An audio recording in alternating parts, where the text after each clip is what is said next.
दोस्तों, पहले लग रहा था कि बिहार के उत्तर पूर्वी ज़िलों पर भी मानसून समय से बहुत पहले दस्तक दे देगा, जैसे अभी तक बाकी जगहों पर पहुंचा है। लेकिन पश्चिमी हवाएं इस तरह से इस मानसून की हवा को धक्का दे रही हैं कि ये मानसूनी हवाएं आगे बढ़ नहीं पा रही हैं।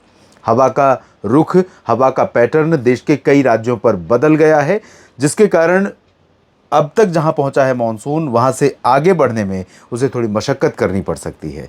चाहे वो पश्चिमी सिरा हो या पूर्वी सिरा। पश्चिमी सिरा मुंबई पर है और मुंबई पर पहुंचा था, ये आप देख सकते हैं तारीख 26 मई को। और 26 मई समझिए 10 जून से अगर कंपेयर करें तो 10 जून से 15 दिन पहले मुंबई में मानसून पहुंचा था। और यहाँ पर अगर हम इस लाइन को देखें, बार बार ही मैं इस बात का जिक्र करता हूँ क्योंकि ये बहुत ही सिग्निफिकेंट है, बहुत ही महत्वपूर्ण है। यहाँ पर 10 जून को पहुँचता है, ये जो सिक्किम और उप हिमालय पश्चिम बंगाल का हिस्सा कवर करने के बाद यहाँ 29 मई को पहुँचा था। 29 मई के बाद से अभी इसमें प्रगति नहीं हुई है और इधर 26 मई के बाद से आगे नहीं बढ़ा है। मध्य क्षेत्रों में 29 मई को आगे बढ़ा था और छत्तीसगढ़ ओडिशा में पहुंचा है कुछ ज़िलों में, और साथ में महाराष्ट्र में थोड़ी प्रगति हुई थी 29 मई के दिन ही, जब ये आगे बढ़ा इधर मध्य महाराष्ट्र और मराठवाड़ा की सीमाओं पर पहुंचा।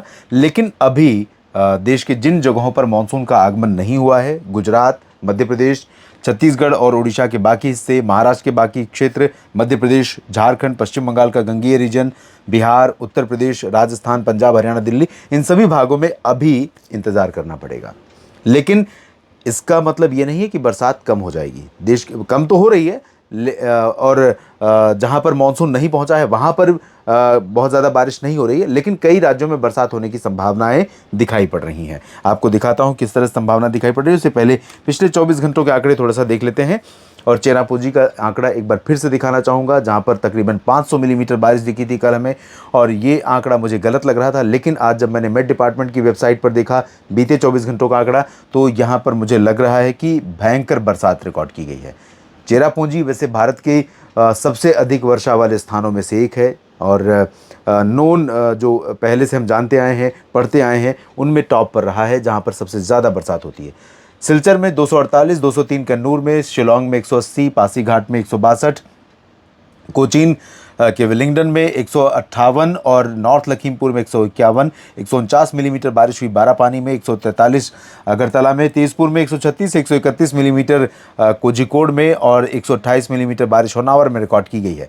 कैलाश शहर में 117 रहा है बारिश का आंकड़ा, और मंगलुरु के बाजपेयी में 102, 97 लेंगपुई में, कोचीन इंटरनेशनल एयरपोर्ट पर 89, 86 हुई है अमिनी दीवी में, और डिब्रूगढ़ में 78, 70 मिलीमीटर बारिश दो जगहों पर हुई है, इम्फाल और कारवार में, कारवार कर्नाटक, इम्फाल मणिपुर में, और तिरुवनंतपुरम में 64, 61 मिलीमीटर बरसात रिकॉर्ड की गई। गुवाहाटी में, बनिहाल में 54.8 और 52 मिलीमीटर, गडग में, पेटजोरहाट में 49.2 मिलीमीटर बरसात हुई है।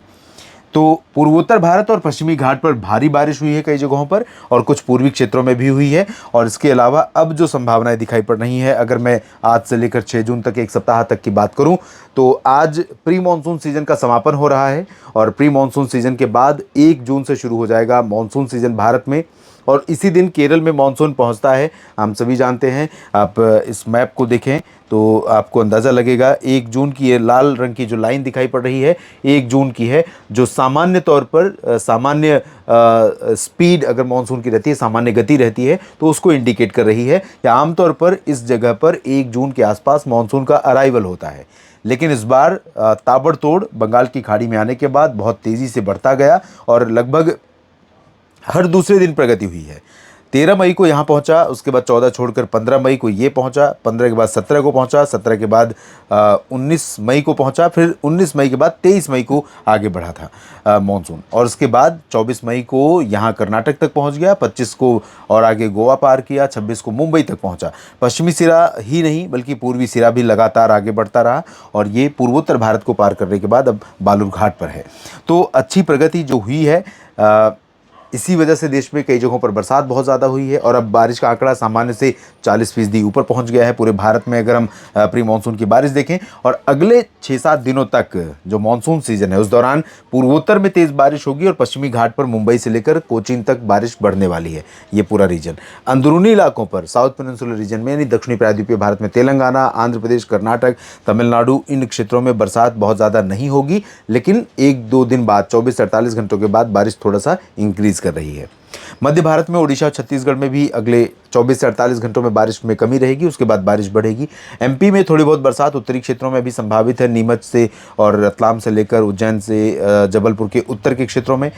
पश्चिमी घाट में महाराष्ट्र में जो बारिश होगी उसके साथ साथ गुजरात के सूरत, वलसाड़, नवसारी से लेकर अहमदाबाद, मेहसाना तक बादल रहेंगे और सौराष्ट्र में कुछ जगहों पर बरसात होगी। और साथ में बिहार, झारखंड के साथ साथ उत्तर प्रदेश, राजस्थान, पंजाब, हरियाणा, दिल्ली और उत्तर भारत के पहाड़ों पर भी बरसात होने की संभावना है। ये वो रीजन जहाँ पर बरसात इससे पहले लग रहा था कि जून के पहले हफ्ते में बहुत कम होगी और यहाँ पर टेम्परेचर बहुत तेज़ी से बढ़ेगा। टेम्परेचर तो बढ़ेगा, उमस भी बहुत ज़्यादा बढ़ेगी। और जिन जगहों पर पंजाब के अगर लुधियाना में बरसात हो जाती है तो मौसम अच्छा लगेगा, अदरवाइज बहुत ही अनकंफर्टेबल यानी असहनीय रूप से गर्म और उमस भरा रहेगा। और वही स्थिति आपको गुरुग्राम, फरीदाबाद, दिल्ली, मेरठ, लखनऊ, कानपुर, प्रयागराज, वाराणसी, ग्वालियर, जोधपुर, अजमेर और चूरू, गंगानगर, हनुमानगढ़, इन सभी में दिखाई पड़ सकती है। पश्चिमी क्षेत्र में बाड़मेर और जैसलमेर, जोधपुर के कुछ हिस्सों और कच्छ, इन जगहों पर मौसम काफ़ी ज़्यादा गर्म होगा। बाकी क्या कुछ परिवर्तन मौसम में होंगे इस पर मेरी नज़र रहेगी। ये वीडियो आपने देखा न्यूज़ मीडिया मंच यूट्यूब चैनल और मौसम तक फेसबुक पेज पर। अगर ये जानकारियाँ आपको ठीक लगी हैं तो वीडियो को लाइक और शेयर ज़रूर कीजिएगा। कमेंट बॉक्स में लिखिएगा अपनी राय और साथ में अगर इस चैनल को सब्सक्राइब नहीं किया है और मौसम के बारे में आपको आपकी जानने की इच्छा रहती है, आप लगातार प्रयासरत रहते हैं कि सही जानकारी आप तक पहुंचे आपकी अपनी भाषा में, सरल भाषा में, खास तौर पर हिंदी भाषी क्षेत्रों की बात कर रहा हूँ। और जो नॉन हिंदी भाषी क्षेत्र हैं, गैर हिंदी भाषी रीजन है, वहाँ पर भी क्योंकि मैं सामान्य हिंदी का प्रयोग करता हूँ तो मुझे लगता है कि महाराष्ट्र में भी, गुजरात, उड़ीसा और यहाँ तक कि साउथ पेनिनसुलर रीजन में और पूर्वोत्तर भारत में भी कई मित्र हमसे जुड़े हुए हैं और समझ पाते हैं मेरी बातों को। और अपनी राय, अपनी प्रतिक्रिया ज़रूर दीजिएगा और साथ में इस चैनल को सब्सक्राइब कर लीजिए, फेसबुक पेज को फॉलो कर लीजिए, वीडियो को लाइक और शेयर कीजिएगा। आप सभी का बहुत बहुत धन्यवाद।